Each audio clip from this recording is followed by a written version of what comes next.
No, no. Mhm. Very Yeah, funny. I'm going into Facebook. Okay. Okay. We are ready.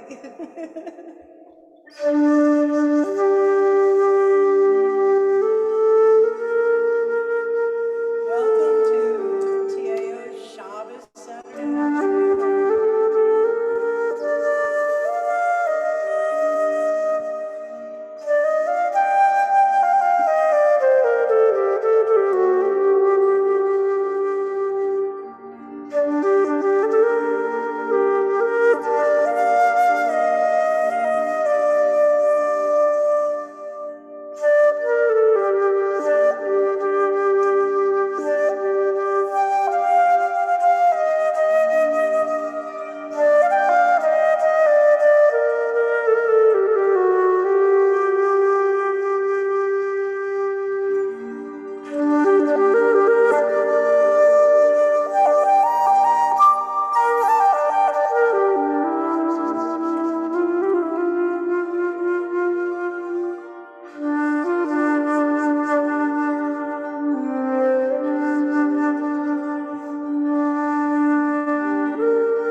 Well, maybe I'll just grab my bowls and we'll do a little prayer before we get started. Okay. Is that okay? Good Shabbos, everyone. Good Shabbos, everyone. May we be at peace. May our hearts remain open. May we know the beauty of our own true essence. May we know that we are a source of healing for all beings on the planet. May we be happy. May we feel secure. May we know that we can receive and send healing whenever we want, as long as our hearts are open. And let's make a big prayer for things to become peaceful Amen. in Ukraine and everywhere upon our planet. Thank you, everyone, for being here. Thank you. So happy to see you today, Rabbi. Shabbat Shalom. It is my pleasure to be here. Shabbat Shalom. Shabbat Shalom.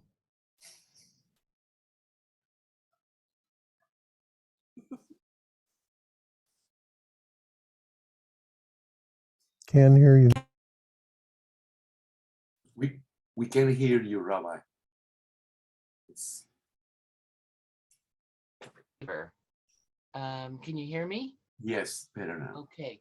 If my internet stalls and you can no longer hear me, if somebody could just raise a hand, that would be so helpful, because otherwise I just might keep talking, and I'm really having these connectivity issues. Many, many apologies. Okay.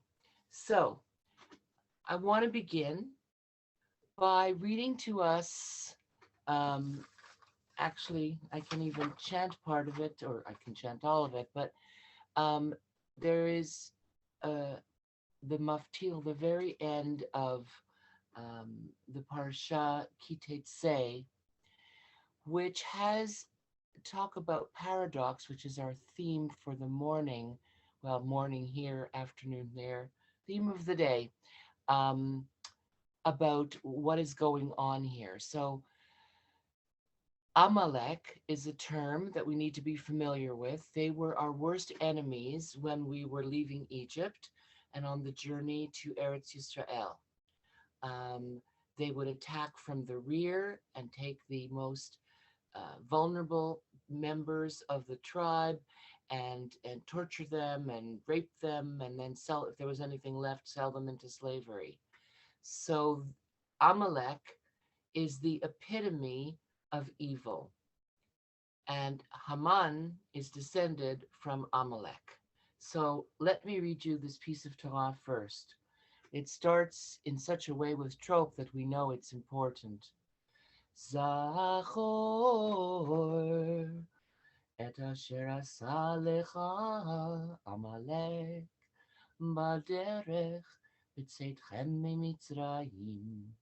Remember what Amalek did to you on your way out of Egypt, that when they encountered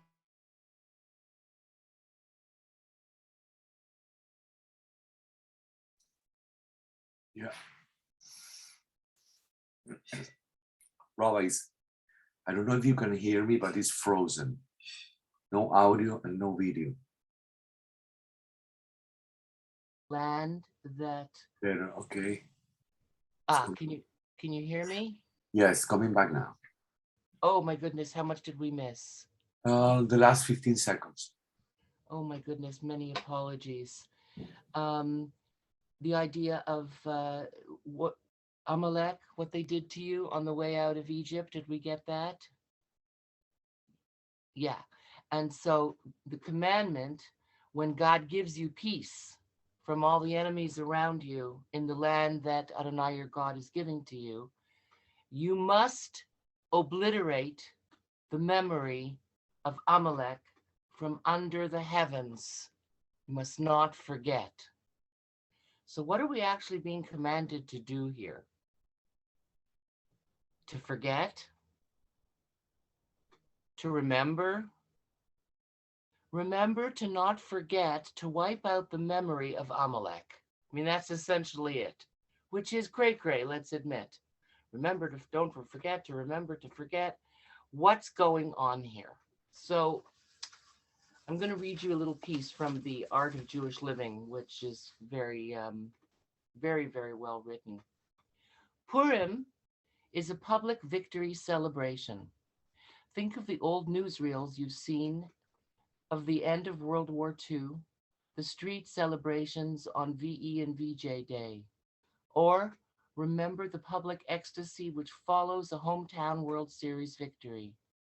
There is a primal joy and release which comes with the end of a long struggle, which comes from a hard-fought victory.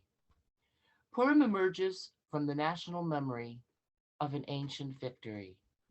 A stupid monarch is manipulated by a hateful minister. The genocide of the Jewish people is planned and given royal sanction. All seems lost. But then salvation comes not from heaven, but from an assimilated Jewish woman who finds the courage to risk her life in order to save her people. Given her influence, royal opinion changes, and the Jewish people are authorized to fight for their own lives. Purim is the celebration of their victory. Scholars have long argued the historicity of these events. Much has been written about the identification of the Book of Esther's king Ahasuerus as Xerxes, the fourth king of Persia's Achaemenid period, 486 to 465 BCE. Some details match, some are contradictory. The historic reality of the Book of Esther is unresolved. Regardless of the factual authenticity of the Purim story, it contains several important truths. In capsule form, we experience the many times the Jewish people have been redeemed from the brink of impending destruction. We relive our repeated encounters with irrational hate. We relearn the depth of our inner resolve to survive and prosper. So let's go over the basic story. Can you hear me okay? Great. Yeah, yes, all good, all good. Oh, good. Okay.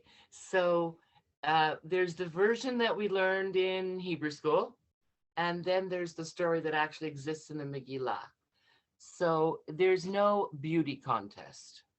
What happens after the king rashly divorces his wife Vashti is that there is then a sex context. So this is the over 21 version of the Megillah. We understand right from the beginning that Ahasuerus is not a bad person per se, but he's not very bright and he's easily manipulated, which is quite a lesson. You don't have to be evil to do evil if the right circumstances exist, correct? So he throws this huge party. Towards the end of the party, he demands that Queen Vashti come and dance. The Midrash tells us to dance naked in front of all of his ministers, and she refuses. Vashti is definitely a Jewish feminist figure, especially in the past 30, 40 years. She refuses. The king is very upset. What should he do? And he is advised to divorce his wife. And the next day when he wakes up without a wife, he has these many, many concubines in the harem, but he doesn't have a queen anymore. And so he's advised to search the kingdom for the most beautiful virgin for him to marry. Now, right away, we can tell something funny is up because by law, the king of Persia was only allowed to marry a woman from the royal family. So there were about 10 royal houses that he could marry from. So the idea of him having all the beautiful young girls in his kingdom being brought to the capital city of Shushan is ridiculous. Anyways, the idea is that each girl has a year to prepare. So she is trained in all kinds of erotic arts, as well as trained how to dress, how to walk, how to talk, etc., etc. All good still? Yes, you're frozen, but the audio is coming really neat. As long as you don't need to see me, as long as the Yes. audio is good. Okay, wonderful. So as we know, the soldiers go to every city and the girls don't have any choices. And a lovely young girl named Hadassah, which is where the name comes from, is taken to Shushan, and with her goes her guardian. Now, depending on which tradition you understand, it's either her cousin, her much older cousin, or her uncle, Mordecai, who has adopted her because she's an orphan. So he goes with her, of course. He tells her to not let anyone know that she's a Jewess, and so she takes a Persian name, Esther, which of course is also a Hebrew name, and it means hidden, which is so appropriate because she is a hidden Jew. She goes to the palace, and as we all know, she is absolutely unique, such that when it's her turn to go to spend the night with the king, instead of wearing the most beautiful gowns, which girls could choose anything they wanted to wear from the royal couturier, as well as all the jewelry, but she very simply dresses herself with just a little bit of jewelry, and for whatever reason, she captivates the heart of the king, who decides that she is the next queen. All goes very well, and Mordecai is hanging around outside the city gates so that he can catch word of his beloved Esther. So the story goes that one day he overhears two soldiers planning to kill the king. And he gets the message to Esther, who gets the message to the king, and his life is saved. And the incident is written down in the Chronicles, the book of days, which every court, every royal court to this day has a diary, the Chronicles of the King, which, or the Queen, which states what happens every single day. So it's like an official diary, a record of what's happening at court every single day, and that still occurs.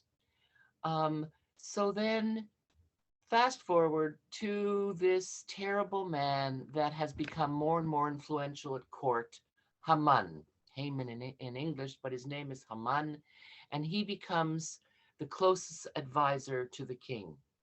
And he starts giving him, he has a great deal of influence over him because let's remember the king is kind of a schnook and easily influenceable. So there's Mordecai hanging out to make sure that he can get any word, anything, any knowledge, any snippet of information about his beloved Estelle.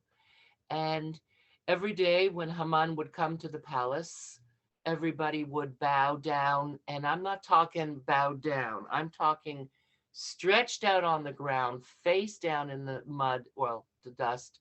That was the obeisance that was required. Well, as you all know, we Jews don't bow down to anyone except God.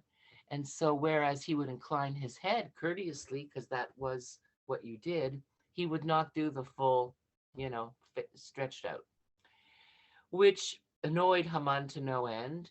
And it finally got to him.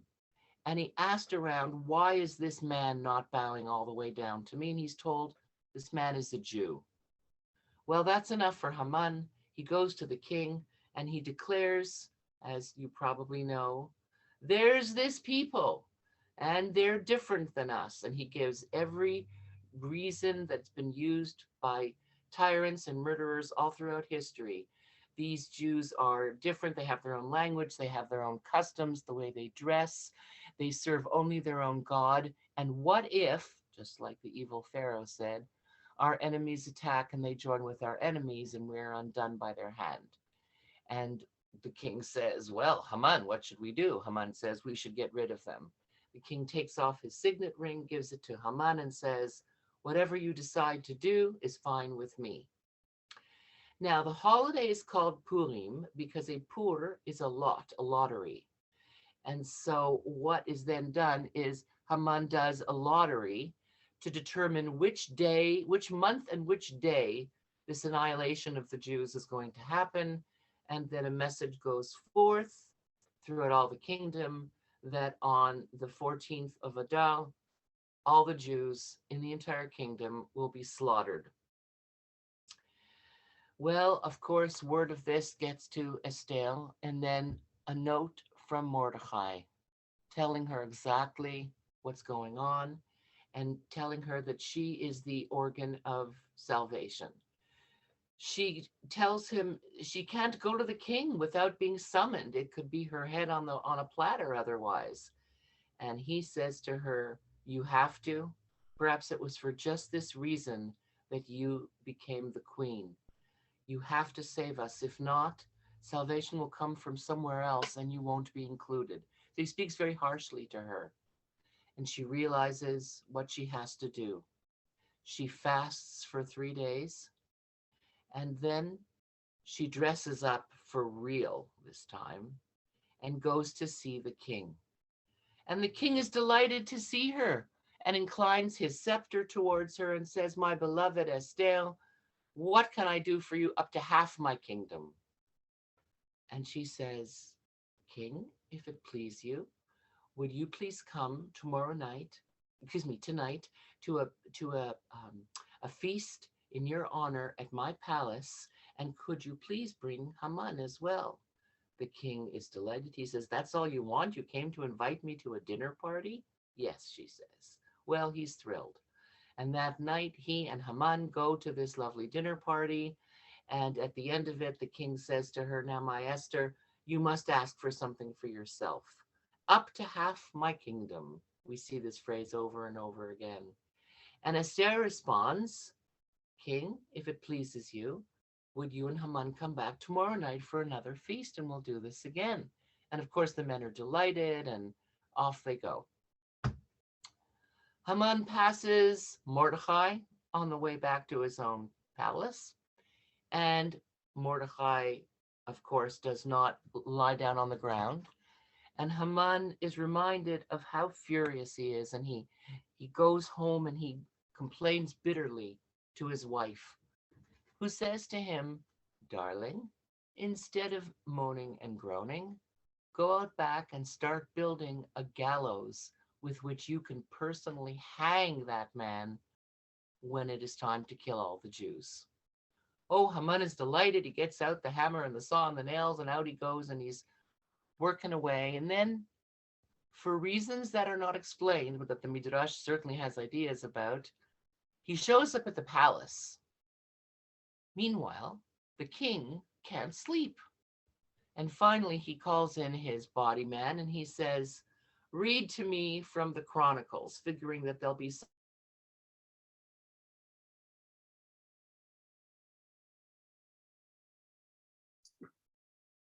Frozen, no audio.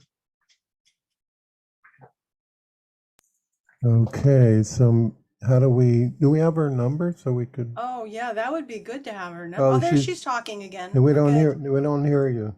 Oh my goodness. There we Now go. we We do. gotcha. Okay, how much Very did we good. get? Oh dear. No, it was good. You only lost like a You were few. talking about when he goes to see about what was going on. That's where it stopped. So did he build the gallows? Yeah, Yeah. you were talking about building the gallows. Right. Okay. And so, meanwhile, the king can't sleep. Did you get any of that part? We didn't hear the part about the king not sleeping. No. Start from there. Okay. King can't sleep. So he summons his body man and says, "Read to me from the Chronicles of the day. It's so boring, it'll put me to sleep." And so that is exactly what happens.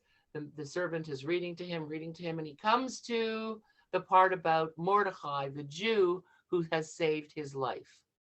At which point the king says, "Okay, and how did I reward him?" The servant looks through, he says, "No, you haven't rewarded him yet." And the king says, "Oh, I have to reward him. I wonder what I should do. Is there any member of my cabinet around by any chance?" And the servant says, "Yes, actually, Haman, who's wandering the halls for reasons that we're not told." And Haman comes in, and the king says to him, Haman, just the person I want to see. If I want to really honor someone, what should I do? And this is the famous part where, of course, what does Haman think? Come on, talk to me.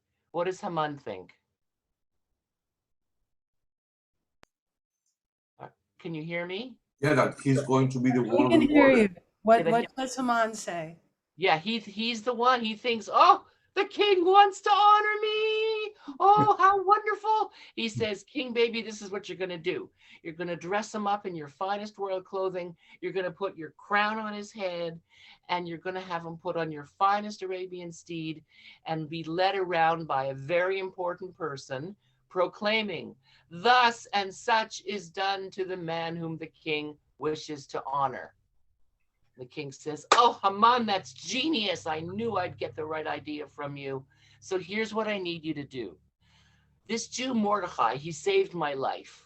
I need you to find him and put him in my most beautiful garment, put my crown on his head, and lead him around on that beautiful horse. You're the one, the important person, who's going to lead him around saying, thus and such is done to the man whom the king wishes to honor. So of course Haman is horrified, but he, plays it as if he thinks it's a wonderful idea. And he goes home and he tells his wife, Zeresh, and he's apoplectic about this, obviously. And she says to him, it's okay, honey, it's going to be okay. Don't worry. You'll have to do that. But then you get to murder him. Go work on the gallows. It'll make you feel better, which he does. Okay. The next evening, he shows up. Well, I should tell you the part that he leads Mordecai around on this beautiful horse and dressed up and proclaims this. Okay.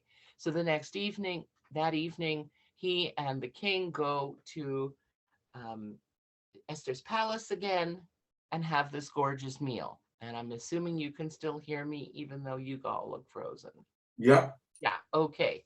And they have a beautiful, wonderful feast again. And at the end, Ahasuerus says to the queen, okay, my Esther, now you must ask me for something for yourself. And she said, up to half my kingdom, of course. And she says, oh, king, if I found favor in your life, in your eyes, save my life. And he says, what are you talking about? What kind of danger are you in? And she then reveals to him that she is a Jewess and that there is this date that is going to see the slaughter of every Jew in the kingdom. And he says, who is doing this to you? And she points to Haman and she says, it is this man who seeks my death. Well, the king's had a little bit too much to drink. He's like fajnugid, as we say. So he goes out onto the balcony to get some night air. At that point, Haman, who realizes the jig is up, attempts to throw himself at Esther's feet to beg her mercy. But of course, in the most wonderful comic mishap, he lands on top of her and she screams. At which point the king comes running in from the balcony. Oh, it's not enough. You want to kill her. First, you're going to rape her. And he calls for the guards who grab Haman. And then the king still doesn't know what to do. He goes, what should I do? He's always asking everyone around him, what should I do? And this is the point where I have to talk about Esther's faithful royal eunuch, who has taken a real liking to her. He knows her secret. He knows she's a Jewess. And he's the one, Harbona, who has been passing communication back and forth between Esther and Mordecai. So Harbona at that point says, well, king, as it happens, look out the window and you can see the gallows in Haman's yard that he is building on which to hang Mordecai.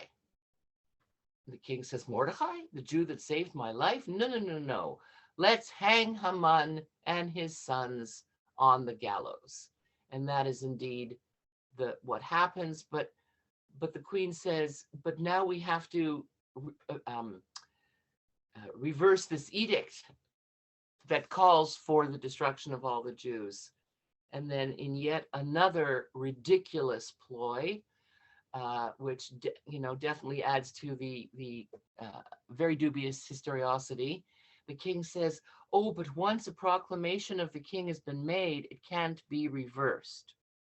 So what should I do? So she tells him to send another proclamation around that on the 13th of Adar, the storehouses should be opened, the armories, the Jews should be allowed to take the weapons. And that is indeed what happens. The Jews seize all the weapons and they rise up and slaughter all of the Persians who they knew were planning on killing them. It was very obvious because for the previous several months, these men had been talking about looking forward to slaughtering the Jews. And so they rise up against them and they kill them all. And basically, everybody lives happily ever after. Um, whose name is never mentioned in the entire Megillah? Who is not mentioned even once?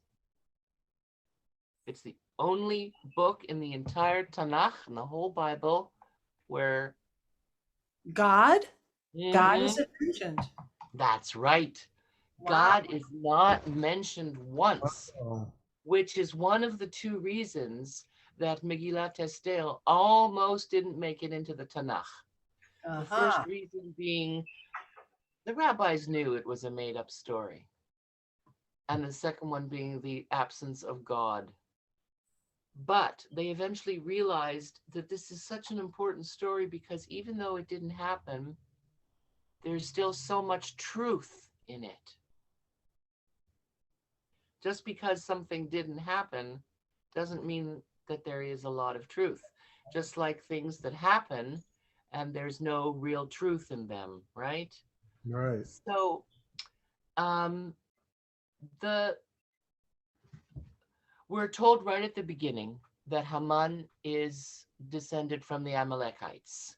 So now I'm going to tell you some truly strange stuff.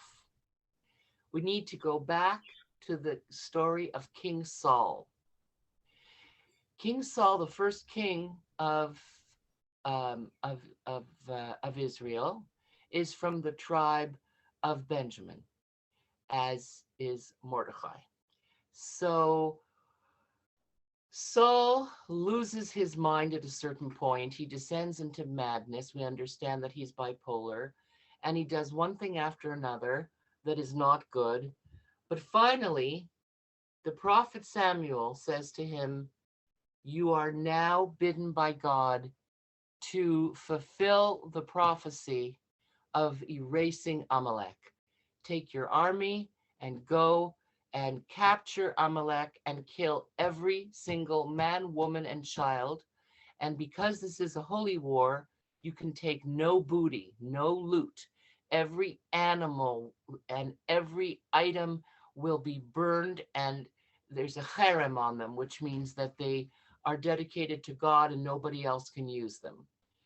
So this was definitely a war, not to gain property, but to take care of this terrible enemy who kept attacking them. And so Saul goes with his army, and yes, legal genocide, very good point. Like what's happening right now in Ukraine. Um, um, so they, it's a difficult question because the idea of murdering everybody is, to our understanding, a horrible one. But in biblical minds, it's getting rid of the enemy on such a deep level that they can never rise up against us. Amalek was famous for um, not having any kind of occupations other than attacking and slave trading. So Saul goes forth with his army and captures the king of Amalek and kills people and takes everything. And Samuel decides that he is going to go and make sure this got done properly. But as he approaches the camp, what does he hear? Sounds of feasting and rejoicing, which is the opposite. When when Israelites go to war, afterwards they have to purify themselves, because even though the enemy was killed, they were still people. And so the soldiers had to purify themselves as an atonement for having to take life. It's a unique idea. But he hears feasting and he comes upon the camp, and to his horror, what does he see? that all these oxen have been slaughtered and the men are feasting and there are slave girls running around, and the king, Agag of Amalek, is being paraded around in chains and mocked. Samuel's absolutely furious. It's the last straw for the poor old guy. And it's so heartbreaking because he loves Saul, but he realizes that Saul is mad. And he says to him, "What have you done? You were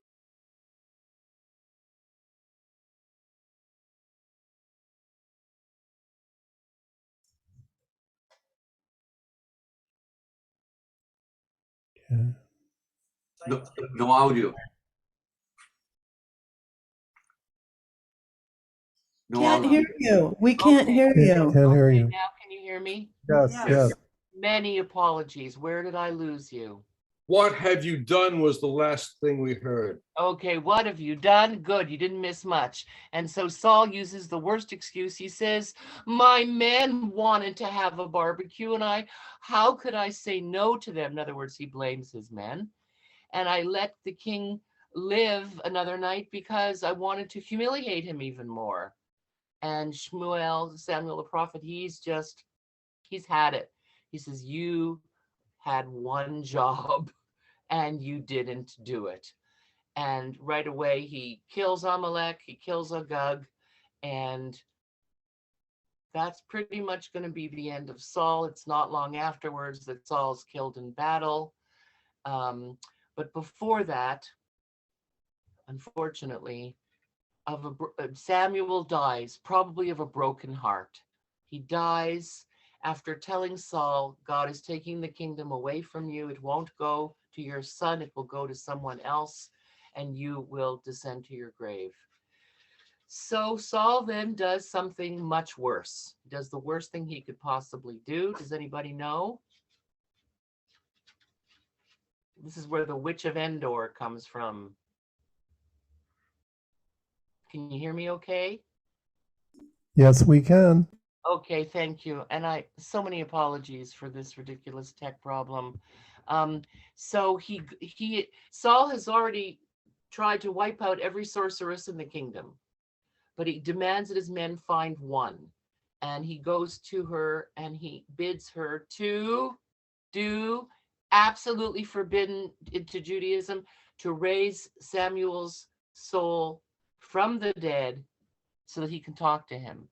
And so the Witch of Endor raises up Shmuel's soul, and Shmuel, just imagine this scene. Shmuel comes up from the ground, from Sheol, and he says, "What have you done? What have you done? It was bad enough, and now you've sinned by raising me from the dead." And Saul begs forgiveness, and Samuel says, "I can't forgive you." I'm obviously paraphrasing, and sinks back down. And Saul loses it. So here's a part of the story that we don't really hear about. King Saul, as I said, was from the tribe of Benjamin. Well, so is Mordecai. And Agag, the king of Amalek, is the ancestor of Haman. It's one of the first things we're told, that he's an Agagite. So, folks, we have a story here that is told on two levels. One is that Haman and Mordecai, the descendants of these two protagonists, finally play out the story the way it's supposed to be played out, where evil is defeated properly. But the other level is a story of reincarnation, that Mordecai is understood to be a reincarnation of King Saul, and Haman is a reincarnation of Agag, the king of Amalek. And it gets finally acted out and ends with the death of Haman. And for those of us who aren't familiar with the idea, with the concept of reincarnation in Judaism, it's very real. Has anybody ever heard about this before? No, never heard of that No. before. And you're frozen, so I hope we can hear you continue. Okay, can you hear me? Yes, Yes. we can. All right, so reincarnation is one of those ideas that the church forced us to remove any mention from the Talmud.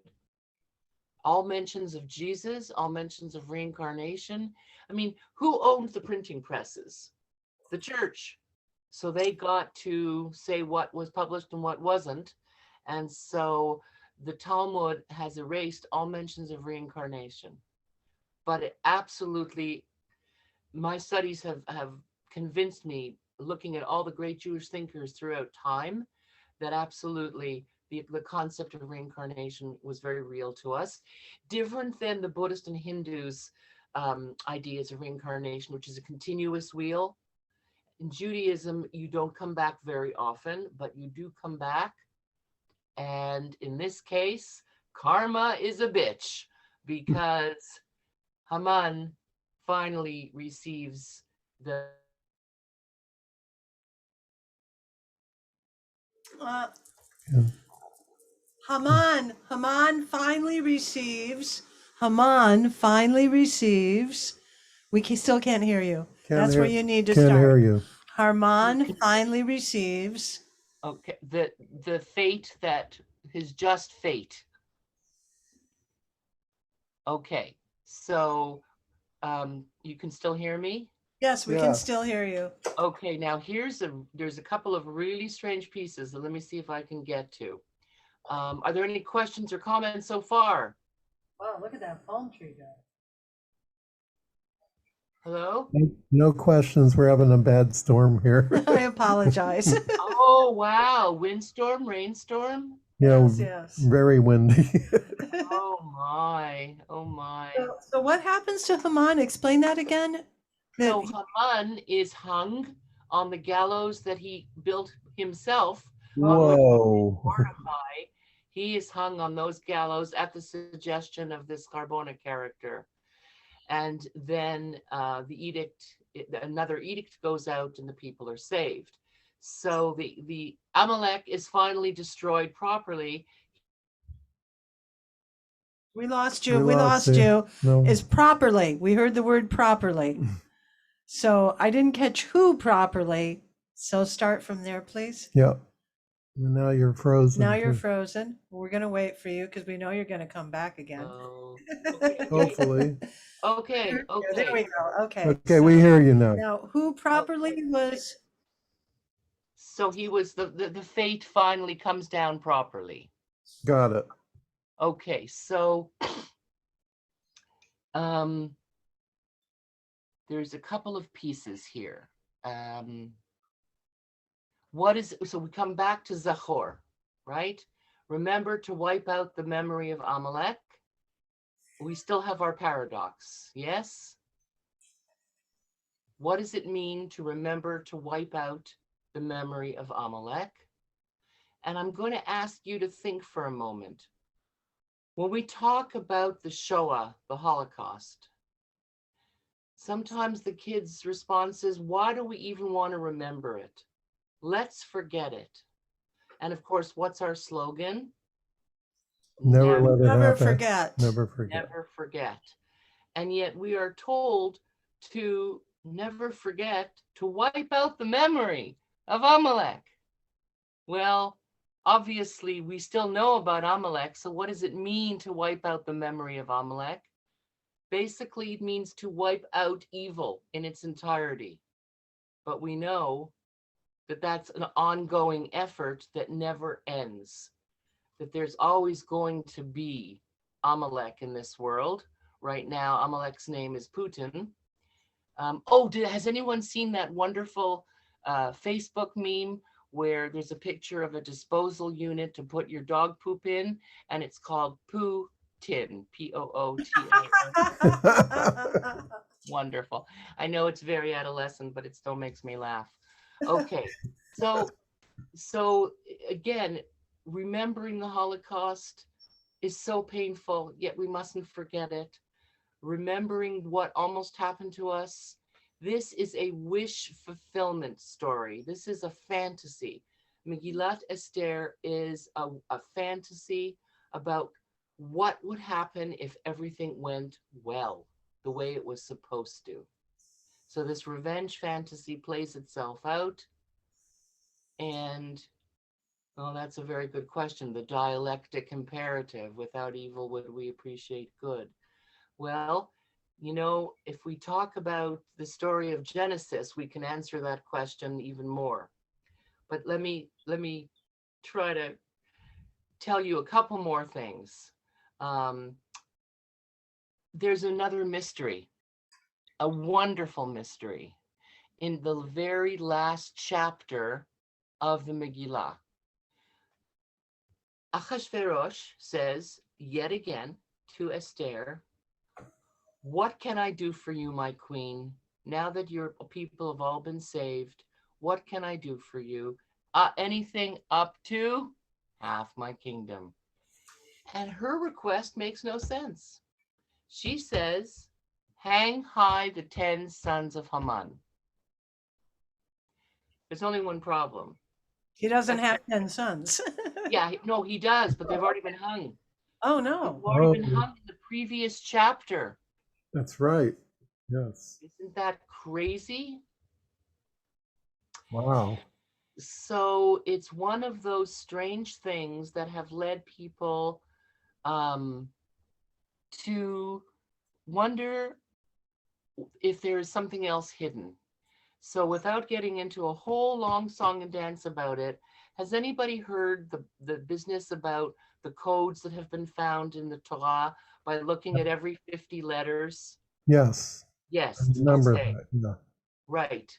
So when that technique was applied to Megillat Esther, they found a repeating pattern, but it made no sense. And they realized it wasn't a word.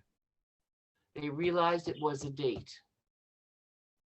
And the date was 1946. 1946. What happened in 1946? Who was hung at Nuremberg? Who was executed at Nuremberg? Was it like, Uh, The Nazi war criminals. Right. Mhm. was it after- Eichmann?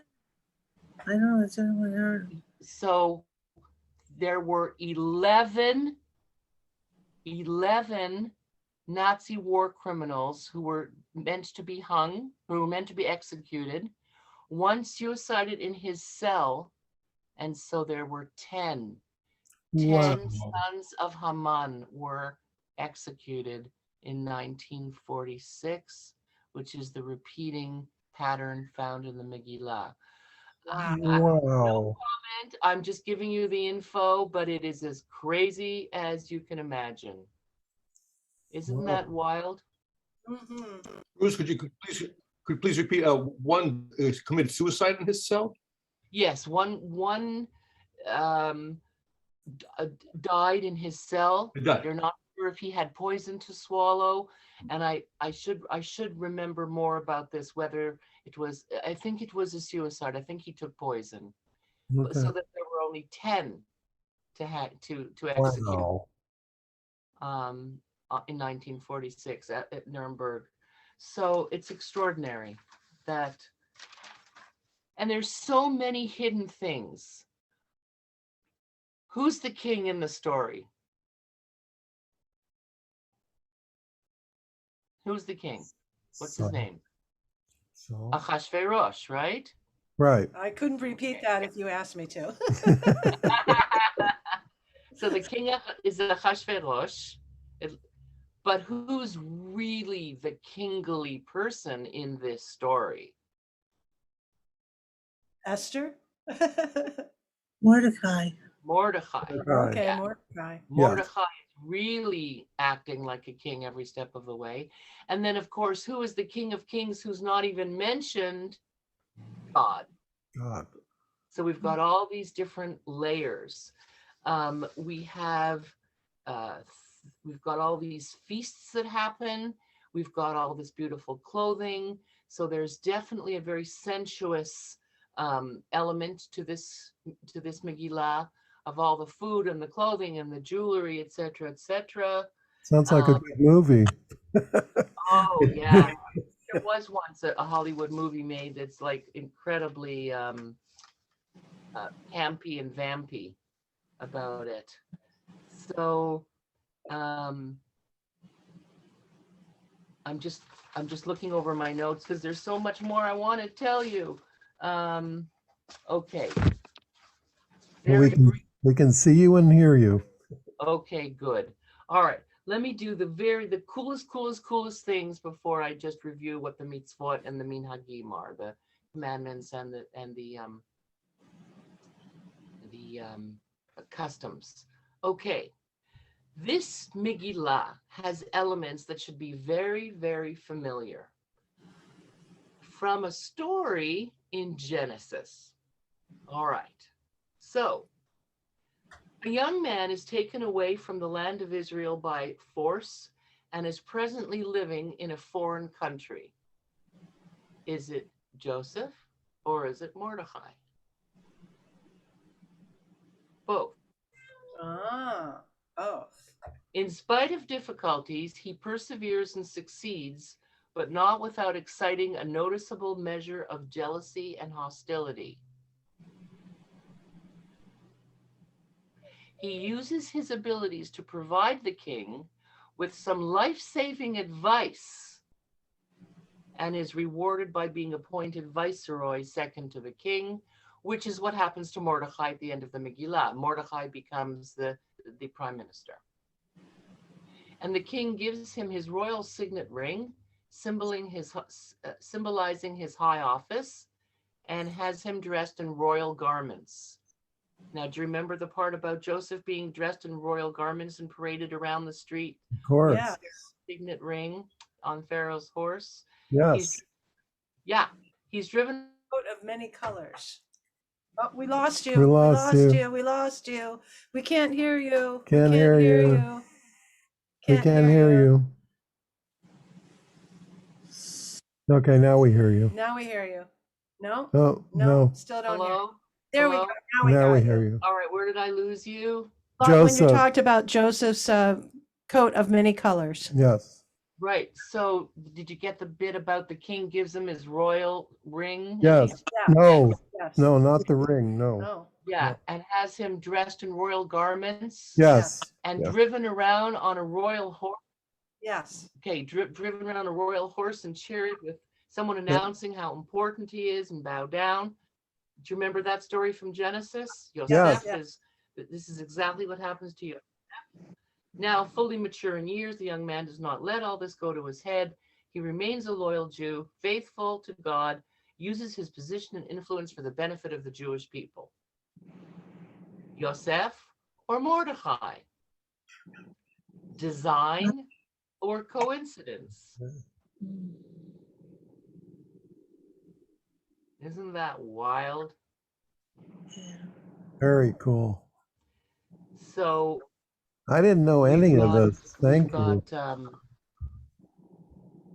Oh, pleasure. I mean, it's such an important story. I just want to go over, there are 4 mitzvot, 4 commandments of Purim, to hear the Megillah being read, to have a mishteh, a drinking feast, matanot le'evyonim, food gifts to the poor, and mishloach manot, goodies to our friends and neighbors. Oh, funny story. So our custom in our family, when I was growing up in Toronto, is we would get into the car with all the mishloach manot, and then I would take the package and run up and put it on the neighbors, on the porch and ring the doorbell. And then my instructions were to say, Chag Sameach.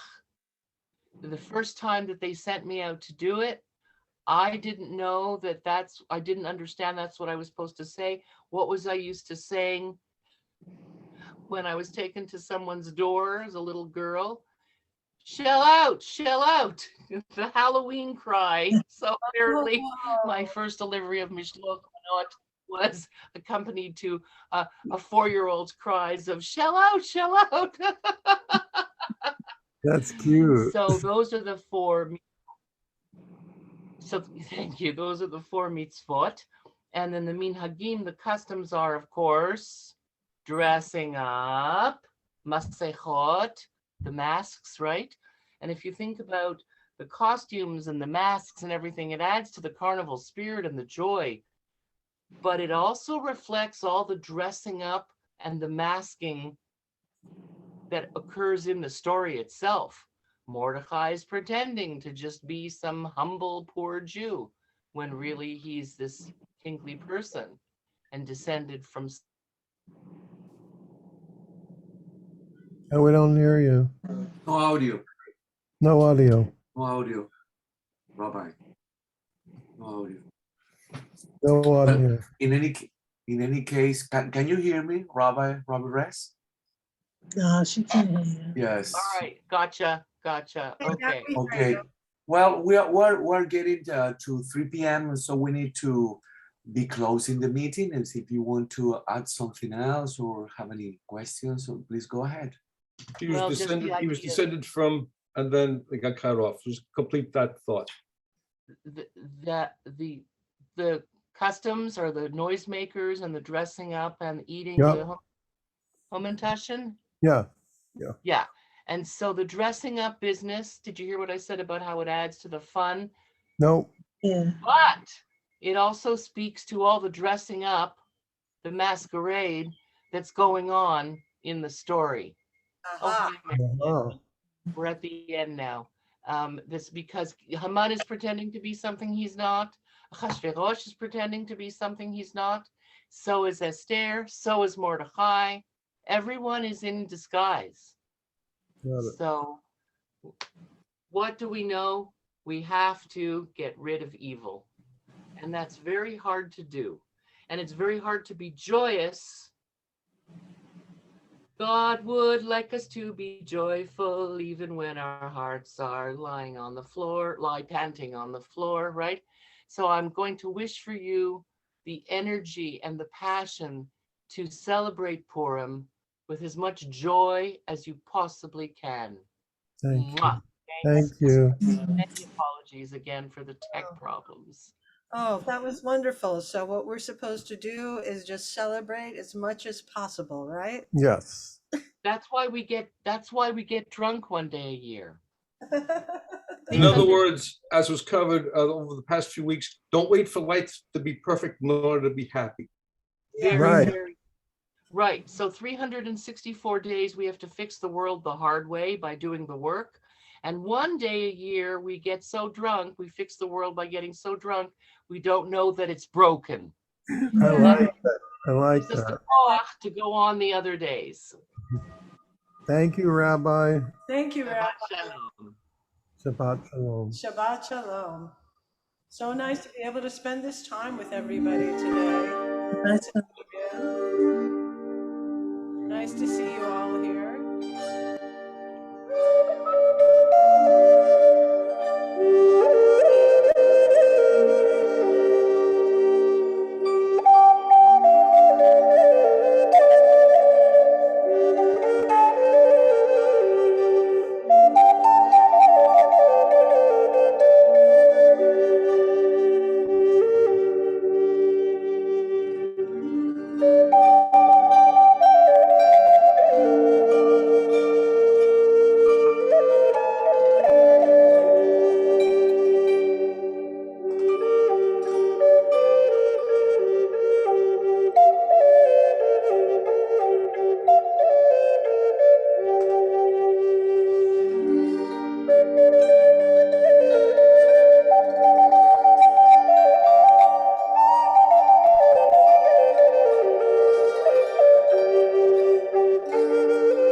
Thank you, everybody. Thank you, everyone.